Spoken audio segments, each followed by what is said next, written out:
All right. So today we're going to move on to conditional probability, and we're also going to talk about the idea of independence. So some of you, again, depending on who your geometry teacher was, may have already seen this or kind of have an idea about it, but I'm guessing most of you do not, so let's just go with it. So conditional probability, this is basically just the probability that an event will occur given that we know some other event has already occurred. So let's write that down and then we'll talk notation and then we'll look at an example. So this is the probability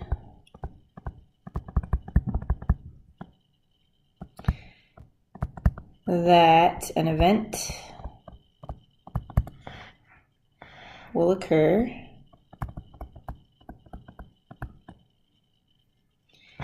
given that another event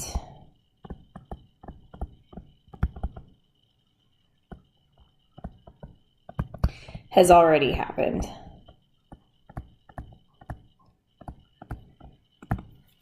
So an example of that would be like, so a lot of the examples you guys should have seen in your homework where they would give you descriptions of this many people were interviewed, and we separated the people we interviewed into freshman, sophomore, junior, senior, and grade point average. So conditional probability would be something like, hey, given that we randomly select one of these people, if I tell you that person is a sophomore, what's the probability they have above a 3.0 GPA? So an event with conditional probability is an event where something else has already happened. And since that thing has already happened, what's the probability of something else happening? We have notation for it. So probability of A, and then this line B means the probability of A given B. So the line here, if you want to think of it this way, means given. So this means the probability of A happening given B already happened. Okay? Or you can think of it this way. The probability of A given B, depending on how you're showing your probability, whether it's a Venn diagram or a two-way table, if you are looking at a two-way table, this is another way of asking, what's the probability of A and B happening out of just B? And so we'll look at an example of what I mean by this in a second, and that should kind of make this a little more obvious. It's really not that crazy of an idea, as you will see. So let's check out this example. It's the same one from last lesson. So recent survey asked college students if they had pierced ears. They also record the gender of each student. Here are the results. There are 178 people, 90 males, 88 females. 84 of the females had their ears pierced, while 19 of the males had their ears pierced. Here's the two-way table for this data. So this is the same two-way table we looked at last lesson, just everything's given to you. And then below, it says let M be a randomly selected student that is a male, and F equal female, E equals ears pierced, and N equals not ears pierced. So they would like you first to find the probability of E given M. So the first thing I'd like you to do with this is actually write out what they want, not just in notation, but in words. So take a second, look at A and B, pause the video, try to write out what is the probability that you're looking at here, okay? Okay, so if I were to write these in words, part A is saying, okay, what's the probability of choosing a person with pierced ears given that we've already picked a male? And then part B is saying, what's the probability of choosing somebody that doesn't have pierced ears given that we've chosen a female already? So let's talk about the probability for part A, which you might have already found, which if you did, that's awesome. Okay, so for part A, let's find the probability that we choose somebody with pierced ears given that we've picked a male. So given that we have picked a male, like it's already happened, that means we are only focused on the males in this group. We've already picked a male, so that means I'm completely ignoring the 88 females that are in this group. I'm only focused on the males. So they want to know, okay, given that I'm only looking at the males, what is the probability that I pick somebody with pierced ears? Well, that would just be how many males have pierced ears out of the total number of males, which should be 19 over 90. Or in other words, if I'm changing this to a percent, about 21.1%. Okay, so I would just be taking the number of people with pierced ears out of the total number of males. So 19 out of 90. Okay. Similarly, they want in part B the probability that you choose someone who doesn't have pierced ears given that we've chosen a female already. So again, I've already picked a person. I know at least that they're female. So again, I'm only focused on the females. And then out of the females, I want to know what is the probability that I choose someone whose ears are not pierced. So that is just going to be 4 out of 88, or approximately 4.5%. Okay, so finding conditional probability from a two-way table is actually very easy, pretty convenient, not too hard to do. In fact, that's sort of the second definition. So let's actually write the official formula for A given B. So the probability of A given B, the actual formula, is this. So it is the probability of A given B is equal to the probability of A and B out of or over divided by just the probability of B. So let's look back and kind of see what we did here. So the probability of A given B is the probability of both A and B happening out of just the probability of B. So in our first example, the probability of ears pierced given male, I want the probability of ears pierced and male, which is that 19, out of the probability of being male, which is just 90. So that's why we had 19 out of 90, or 21.1%.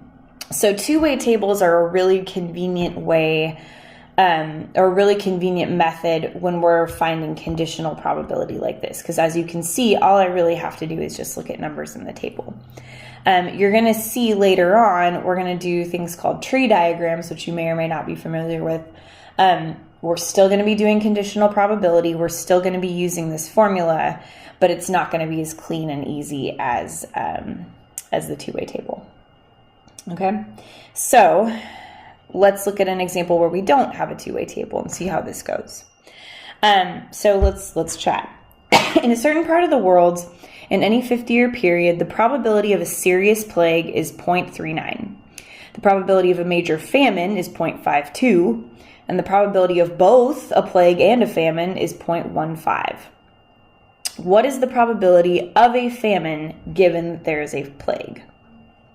Okay, so first of all, let's do this. Let's let P equal plague, and let's have F equal famine. So let's talk about the probabilities that they give us, because there's no table. I might make a table, but I'm going to argue actually that I don't really even need to do that. So let's chat. So first I have the probability. Let's talk about the probability of a plague. So what is the probability according to this description that this area has a plague? It's 0.39. Okay. Well, they give us two other numbers. They give us 0.52 and they give us 0.15. So label those for a second. What is 0.52? What probability is that? And what is 0.15? So pause this real quick. Try to label what probabilities each of those are. Okay. Well, the 0.52 is just the probability that there's a famine, and the 0.15 is that there's a probability of both plague and famine. So that would be the probability of plague and famine. Okay. Oops. So, all right, let's chat about what we have here, guys. So we have the probability of a plague, probability of a famine, and probability of plague and famine. Okay. Now let's talk about what it is that they want us to find. So they would like us to find the probability that we have a famine given that there has been a plague. Okay. Well, I have a formula up here that tells me exactly what to plug in, and I actually have 3 values that I think are going to come in handy. So I know the probability of famine given plague is the probability of, according to that formula, famine and plague, both of them happening, out of just the probability of a plague. Okay, well, let's talk about this. Do I know the probability of a plague? Yeah, I do. It's this guy. It's 0.39. So I know the denominator is going to be 0.39. And do I know the probability of both a famine and a plague happening at the same time? Well, yeah. Now this is plague and famine instead of famine and plague, but it's the same thing. I'm really just looking at the probability that both of them happen. So that's just going to be 0.15. So even though I don't have a two-way table, I can just use the formula that I have and the information I'm given in the problem and just plug in the values I have to get the probability that we want.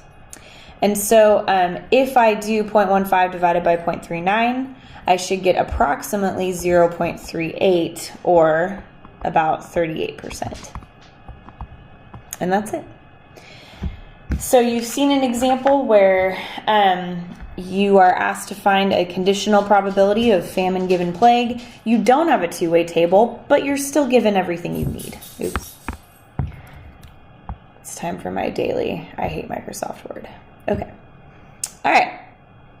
So one final example, this time with a Venn diagram, so we can see how that works. And then we'll chat about independence. So flip your paper over to the back. Your copy doesn't have color, but mine does. I win. Okay. So last example here, and then we'll check out independence. So we have the following. Residents of a large apartment complex were asked whether they regularly read USA Today, the New York Times, both papers, or neither paper. The following Venn diagram shows the responses for each. And so you can kind of see this is pretty clear. This is reads USA Today, reads both papers, reads New York Times, this 20. And then the 40% over here, 0.40, reads neither one. Okay. So moving down, what is the probability that a randomly selected resident who reads USA Today also reads the New York Times?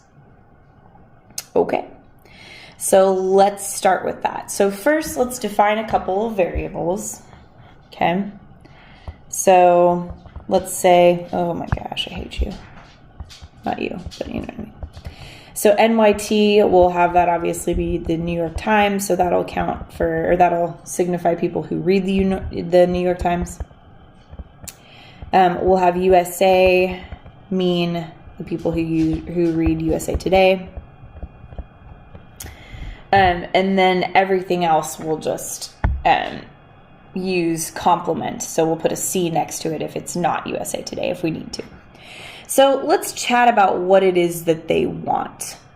So they would like you to find the probability that a randomly selected resident who reads USA Today also reads the New York Times.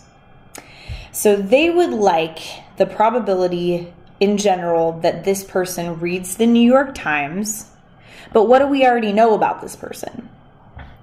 Well, we already know that they read USA Today. So the given part of this is actually the USA Today. That's the part that's given. We already know we have somebody who reads the USA Today. So I want the probability that I select somebody who reads the New York Times given that they read USA Today. Okay. I think I can do that. Let's see what we got here. So moving on down, I know from my formula that the probability of New York Times given USA Today should be the probability of both, so New York Times and USA Today, over just the probability of USA Today. Okay? And in this Venn diagram, some of this is going to be really obvious and some of it kind of isn't going to be. So what I would like you to do is pause this video, and you can finish the problem if you think you got it, but I would like you to actually write out what each of these two probabilities are. So what is the probability of New York Times and USA? What is the probability of just USA? So pause the video and see what you come up with. Okay. Well, New York Times and USA Today is obviously just going to be this section in the middle here. So that's going to be 0.05. Okay. Now be careful here though. So that's reading both papers. However, the probability of reading USA Today, I know it's tempting to say, oh, well, it's 0.35. But it's not just 0.35. It's the whole circle. And the whole circle is 0.35 and that 0.05. So actually the probability of USA Today, the whole probability, is 0.35 plus 0.05, which should be 0.4. Okay?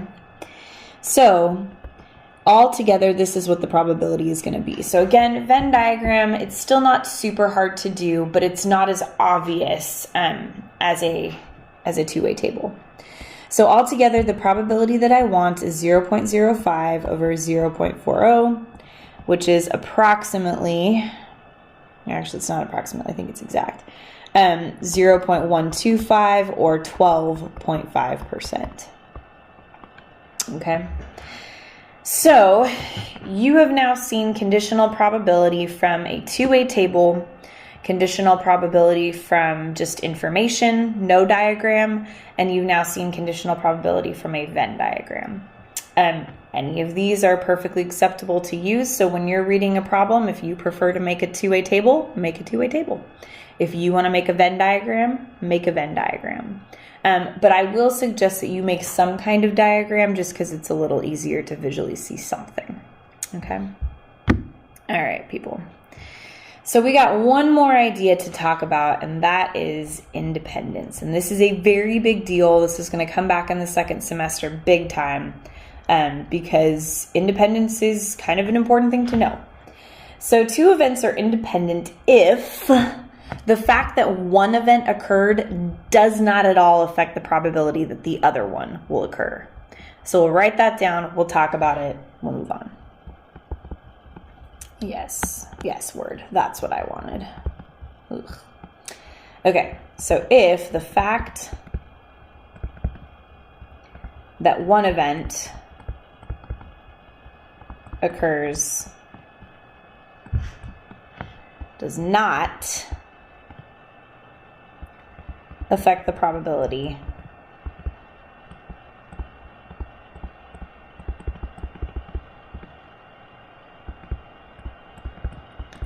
that the other event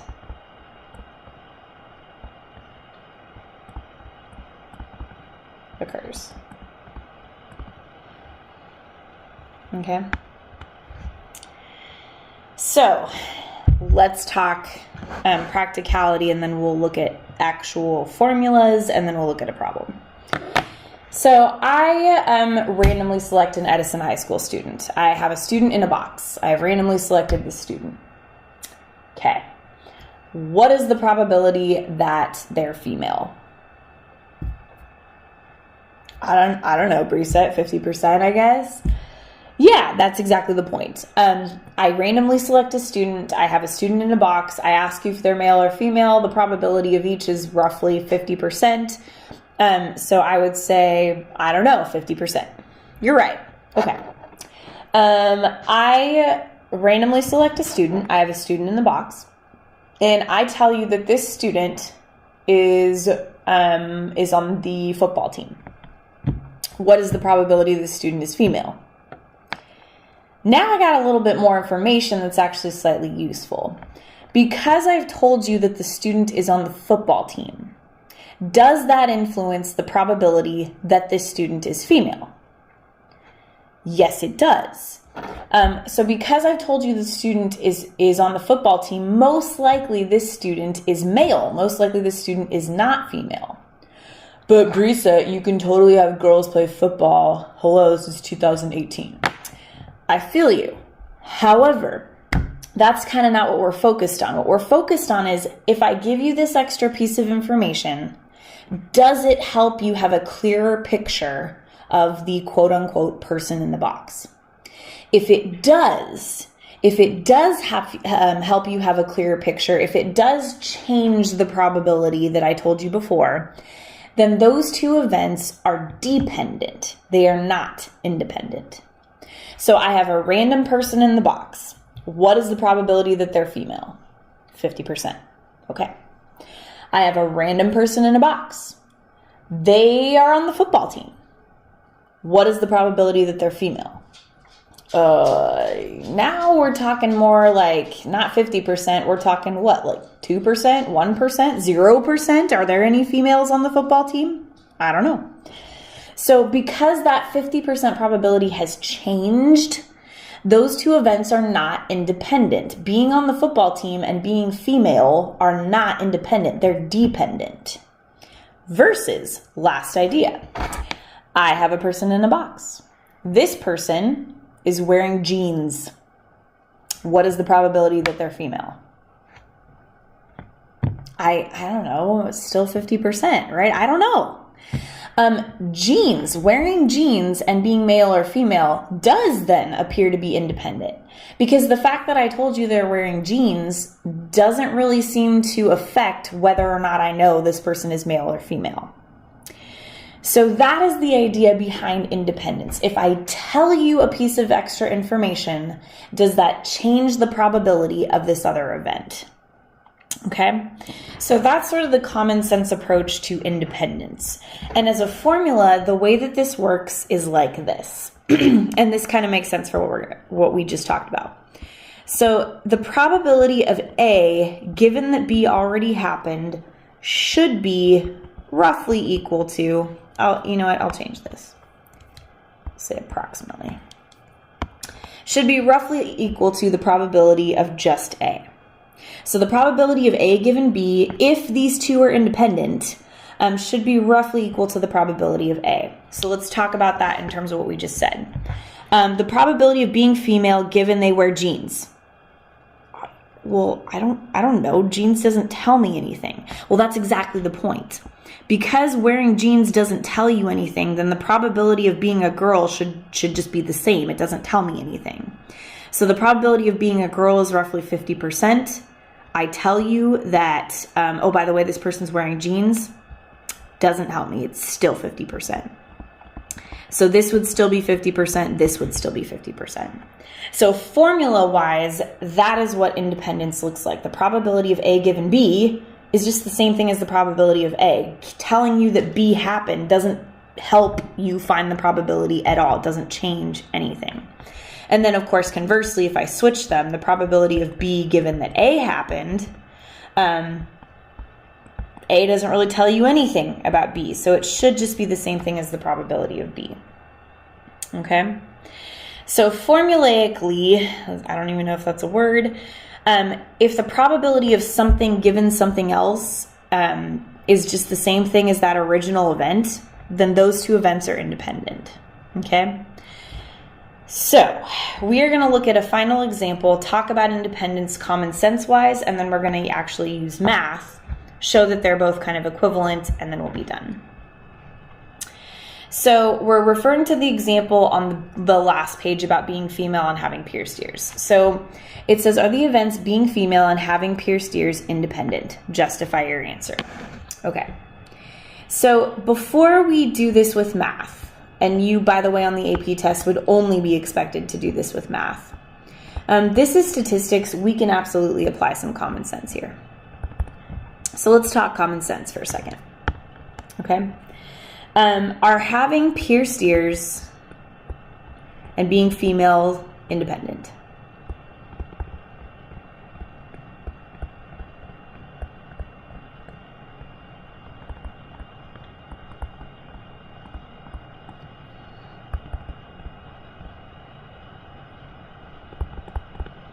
Independent. Okay. So kind of talk amongst yourselves. Are having peer steers and being female independent? You can pause this if you want. That's totally fine. Okay. Well, I'm going to go ahead and say no, because at least for me, most of the females that I know do have peer steers. And I'm going to also go so far as to say that I'd say half at least, most of the males that I know do not have peer steers. And so think about this as I have a random person in a box. If I have a random person in a box and I ask you, hey, what's the probability that they're male or female? Your response should be 50%. If I have a random person in a box and now I tell you, hey, this person has peer steers, does that change your answer? Does that change that 50% number for you? Because it does for me. If I tell you I have somebody in a box with peer steers, I'm going to assume that the probability of being female is more like 65 or 70%. So in this case, common sense wise, I do not expect, so no, I do not expect having peer steers and being female to be independent, simply because far more females have peer steers than males do. So no, most people with peer steers are female.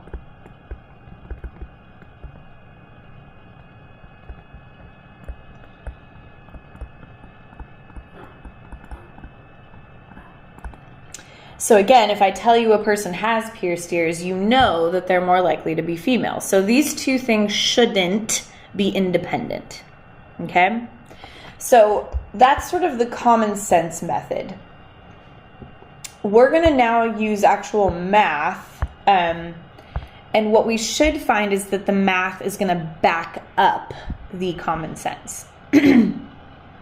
So from the example on the back, so here's the math. Oh my gosh.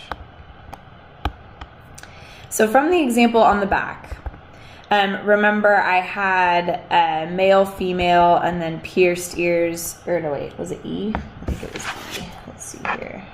Yeah, ears pierced and then, yeah. So E was ears were pierced and N was ears were not pierced, okay?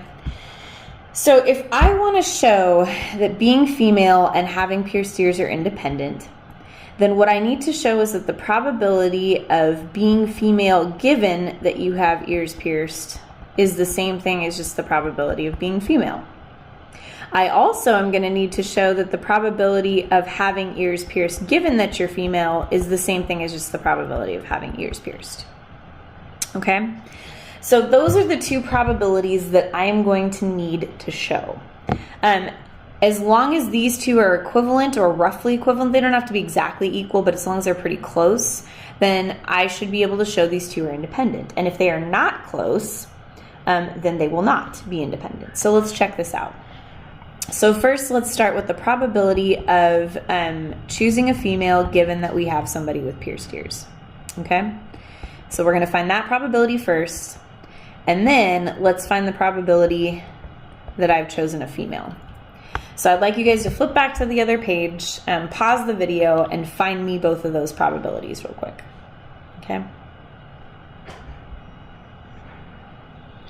All right. So looking back at this, the probability that we have female given that we have ears pierced would be the probability of females who have their ears pierced, which is 84, out of the probability that I've chosen someone with pierced ears, which is 103. Okay, 103, there we go.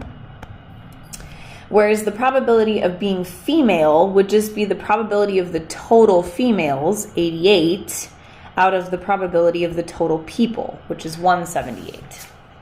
Now, if you notice, these two fractions are not gonna end up being comparable, so that's why I kind of like to change them to percents. So this percent, 84 over 103, is approximately 81.5%. Okay? So that's this percent, probability of female given ears pierced. Whereas 88 over 178 is actually about 49%. Okay. Well, shoot. So again, if these two events are independent, then the probability of female given ears pierced should be the same thing as just the probability of female. And clearly, as you see, these two probabilities, 81.5% and 49%, are not equivalent. Okay? So what I'm going to show here is the probability of being female, given that you have ears pierced, is not equal to the probability of just being female, because 81.5% is not equal to 49%. Okay? So because mathematically I have shown that, then I can conclude what I thought before with my common sense method, which is are female and being are being female and having ears pierced independent? Well, no, they're not, because these two percentages are not the same. So mathematically, I have now shown that these two events are not independent, and I can write about it. So because the probability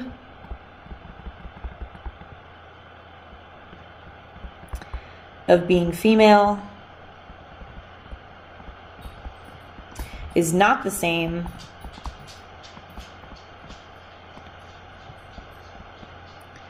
as the probability of being female,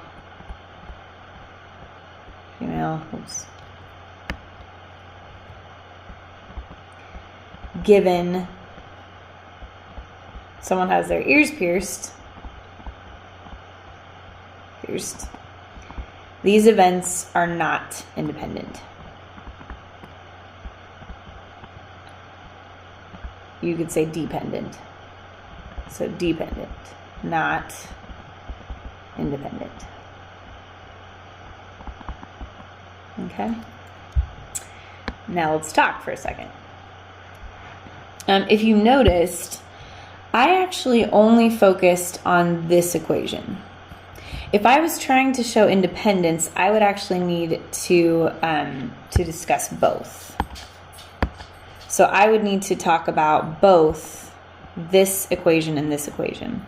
But since the first equation, this guy already failed, it already didn't work, then I don't even need to talk about the second equation. However, if I were to have found that these two percentages, these two probabilities were the same, then I would have also needed to do the second two probabilities and make sure they were the same as well.